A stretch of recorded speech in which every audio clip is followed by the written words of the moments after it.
Welcome back to the CryptoBot channel, everyone. My name is Josh, and right now the Bitcoin short positions are continuing to increase while these on-chain charts are revealing the amazing risk to reward ratio that Bitcoin is in right now. This will be important for Bitcoin holders to pay attention to, and I'll be taking a look at that in just a moment. But first, let's take a quick look at the 2-hour Bitcoin charts. And what we've seen over the past 1 day is, of course, a short-term cool-off in the Bitcoin price as expected. Because if you're looking at where Bitcoin was just a couple days ago, we were running into major resistance at around 45,000, and the RSI on the smaller time frames like this 2-hour chart was in overbought territories, and the 2-hour MACD was starting to cool off and flip back into the red. But believe it or not, we actually need to see this type of thing in order for Bitcoin to head any higher later on. Because for example, if you're looking at where we were just around a week ago, sitting at about 40,000 give or take, Bitcoin was running into that major point of resistance while the RSI was very close to overbought territory, so the room to the upside was very limited. And then we started to see the 2-hour MACD cool off and enter into the red again, which just led the Bitcoin price into a short-term cool-off that lasted for a couple days, and that resulted in a reset in the Bitcoin RSI down below these neutral values, giving us more room to the upside later on. But of course, we do have the potential risk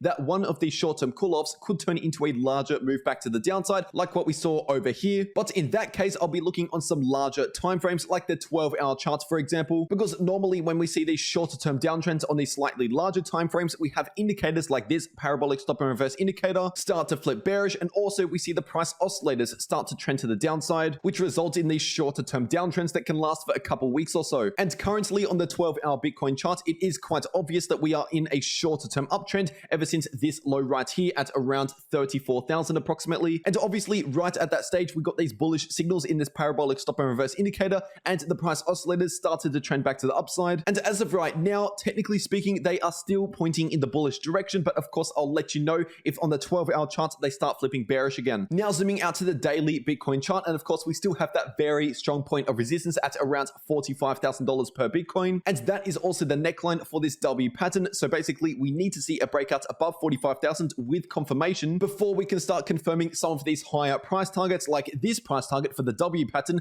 coming in at around 60,000 US dollars. But it is important to mention two things. First of all, as I just said, it is obvious that we need to break above 45,000 before expecting any more bullish price action. And the other important thing to say is, even though we have a technical price target at around 60,000 after seeing a breakout above 45, Bitcoin will still run into some other points of resistance along the way. For example, we have some major resistance coming into play at around 52,000 to 53,000 US dollars per Bitcoin due to previous points of resistance, and also that is the golden pocket on the daily logarithmic chart. And just before I talk about the Bitcoin short positions, let's first take a quick look at this important on-chain chart. And this indicator right here is known as the pure multiple, and it's heavily based on the Bitcoin price and the daily Bitcoin issuance. And basically the daily Bitcoin issuance is how many Bitcoins have been mined in one day, and as of right now that is 900 Bitcoins getting mined every single day, and then at the next halving that will be half of that per day. So what the pure multiple does is it takes the daily coin issuance, so that 900 Bitcoins per day, but in its US dollar value, and then divides it by the 365-day moving average of the same daily coin issuance using the US dollar value. And how the pure multiple actually works is because as the Bitcoin price gets higher and higher, the Bitcoin miners who have to kind of sell Bitcoin to cover their mining costs essentially have more Bitcoin to sell in US dollar terms, so they have more selling pressure if the Bitcoin price is higher, which raises the pure multiple into this red zone, at least until we see the next halving, because then the Bitcoin price can be much higher because the Bitcoin miners are not generating as much Bitcoin after the halving, which means in US dollar terms for the miners to have the same selling pressure over here as what they had in the last bull market, for example. Because of the fact that less Bitcoins are getting mined, the Bitcoin price has to be much higher in order for the selling pressure generated by the Bitcoin miners to have any sort of impact. And once you know that information, it becomes very obvious why we pretty much always see a lot of bullish price action around a Bitcoin halving. And by the way, for those of you that are curious, the next Bitcoin halving is in early 2024. But anyway, getting back on track, the pure multiple right now is sitting much closer to the green than it is to the red, which means historically speaking, right now we are at a great risk to reward ratio, meaning that the risk of more bearish price action is not as high as the potential reward for more bullish price action from this point in time. And historically speaking, anytime the pure multiple enters into the green zone right here,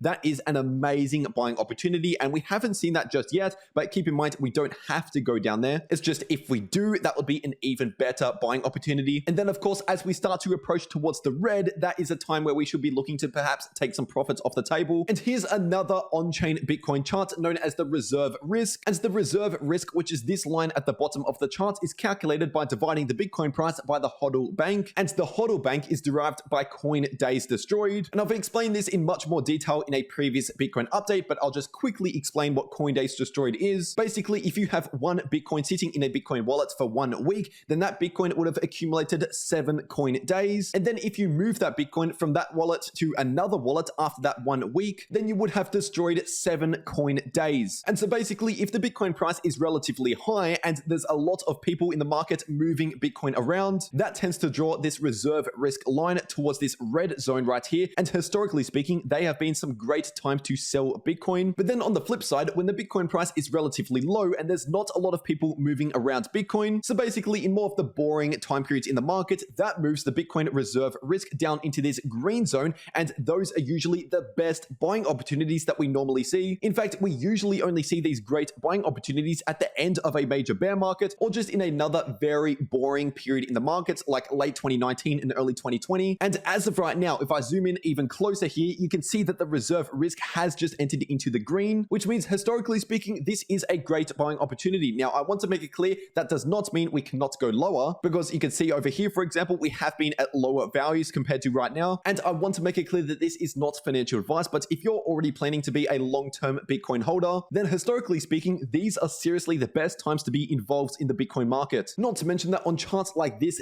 3-day time frame for Bitcoin, the price oscillators are still in their early stages at flipping much more bullish again. And the last couple of times that we have seen a full reversal in the 3-day price oscillators for Bitcoin was back in July last year and also back in April 2020. And obviously you can see how that worked out for the Bitcoin price after those signals. And right now we are seeing something very similar in the 3-day price oscillators. And taking a quick look at the percentage of Bitcoin short positions on the Binance exchange and the Bybit exchange. And over the past 1 day, we have seen an increase in short positions on Bybit relative to long positions. Meanwhile, we've seen the opposite over on Binance. So over the past 1 day, nothing crazy has happened in the short positions. But if you're looking at the values these short accounts are sitting at on these two major exchanges, right now we are still relatively high, which means historically speaking, we have a lot more room to the downside. And if the short positions continue to close, that adds an extra buying pressure on the Bitcoin price, similar to what we saw back in October 2021, and also like what we saw in late 2020 leading into early 2021. But anyway, if you found this video useful, make sure to drop a like down below. If you're new to the channel, be sure to subscribe with notifications turned on